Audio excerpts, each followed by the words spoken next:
Righto, Taliodo champs. Today we have something a little bit different. We have a gaming tower from Lenovo Legion, or we'll just say Legion from here on. That's their gaming brand if you didn't know. And this pre-built gaming system, it packs a punch. I mean, I'm talking 9900K RTX 2080. It really doesn't get much better than that, unless you get a 2080 Ti. And I'm actually happy to report that this thing doesn't suck. I mean, this has great airflow. It's not particularly loud.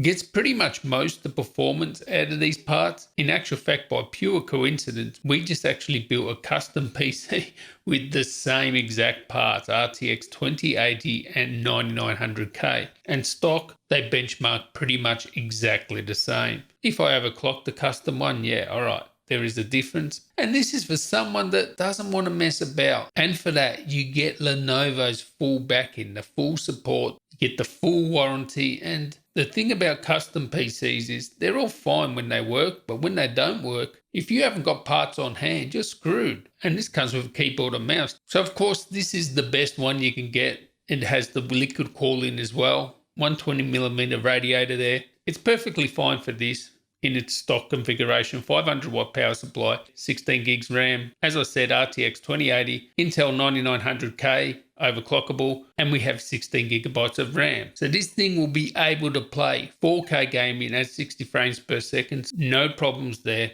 Also 1440p and 1080p gaming high refresh rate. In actual fact, I really couldn't tell that much difference between this and my 2080 Ti. Like just if I was playing PUBG at 1440p high refresh, I couldn't really tell a difference. If I measured in benchmark, yeah, alright, there was a difference, but playing the game, I couldn't tell the difference. So the person that buys this is someone that doesn't want a headache, doesn't want to mess about building their own system, someone that wants support, full warranty, hassle-free gaming. It's just going to be reliable. There's going to be no issues. And the person that buys this probably isn't going to overclock. There is room for overclocking, okay? You can overclock in Lenovo Vantage, go up to 5.1 gigahertz. You can overclock the RAM as well. The TDP is set to 130, so you won't be going over that 130 over sustained runs. Depending on the game, it will depend on the frequency. It's good that you have that one-click overclock. You can undervolt too. This one here wasn't the best undervolter because it only could do around 40 millivolts, minus 40 millivolts, and that will be silicon dependent. It's just luck of the draw with your silicon. But no one that buys this, I don't think they're going to be messing around with undervolting and stuff like that. You get pretty much the full performance out of these parts. You don't really want to be overclocking because the point of buying this is it's just play games. Just set and forget. Just set it up, forget about it. Just play your games. Super powerful. You can play whatever you want. Yeah, it starts at 1500 US. You know, this config now in Australia, it's 3,600. The normal price is like 4,499. So yeah, pick it up now if you want it in Australia. There are some bargains there. I like the way it looks. It doesn't look like some of those stupid gamer things that are just gone over the top. You can turn off the RGB if you want. And of course, you can video edit with this. This will be an awesome machine for content creation, getting your work done, and then playing. It's not particularly loud. It's not particularly hot. In its stock configuration, 500 watt power supply, it's pretty much on the limit with the upgrades. So let's have a closer look at this thing. First, you have a handle. Awesome. Pick it up. Nice and easy. You got that handle there. That is awesome.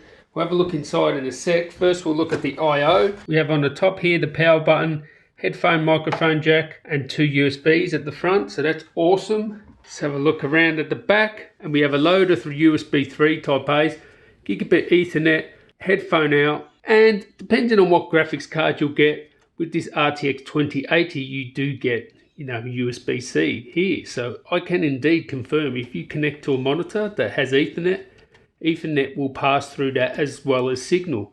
So that is awesome. 500 watt power supply here. Nice little rubber grommet there. Now let's have a look inside. Now, how does it work? Nice airflow. Air comes in the front here, gets exhaust out the back there. This is indeed the liquid cooled model. This is RGB here.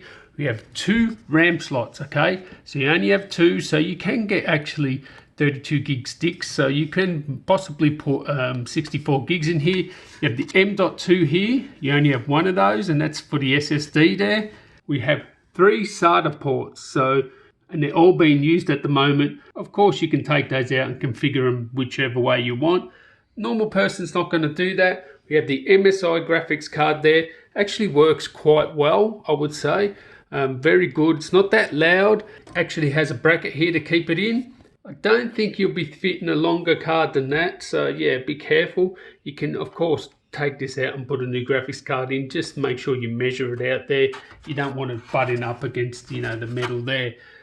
We have a drive bay area here, and there is indeed a hard drive here. Indeed, underneath here you have, yes, no one will ever use that, a DVD slot, but it's got it there if you want.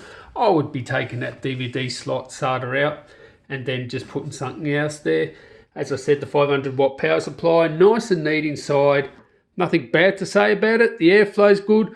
120mm radiator. Yeah, it's perfectly fine for this, as well as the power supply. There's not a lot of headroom for overclocking, but even if you undervolt and overclock, it's enough there, given that, you know, you can't go extreme overclocking with this. So yeah, for what it's for the people it's for, this is perfectly fine. Very nice and neat and tidy unit. So there is some expandability with this. I think it's a good device. When I think about its target audience, I have nothing to complain about. Would it be something that I would buy? I mean, hell yeah now. I like to slam my things. I really like powerful things. I like to push things to the limit. But I think the most important thing to me these days is reliability. And this gives you reliability, gives you hassle-free gaming. It's powerful. I mean, as I said, I cannot tell the difference playing PUBG on this, which is my go-to game, compared to my RTX 2080 Ti custom system. I can't tell the difference. Literally cannot tell the difference. If you just hit the tower and said which one's what, I wouldn't have a clue unless I was looking at a frame counter. It's good for gaming. It's like a really good buy. So anyway, I'd like to thank you guys for watching. Until next time, guys, tally ho.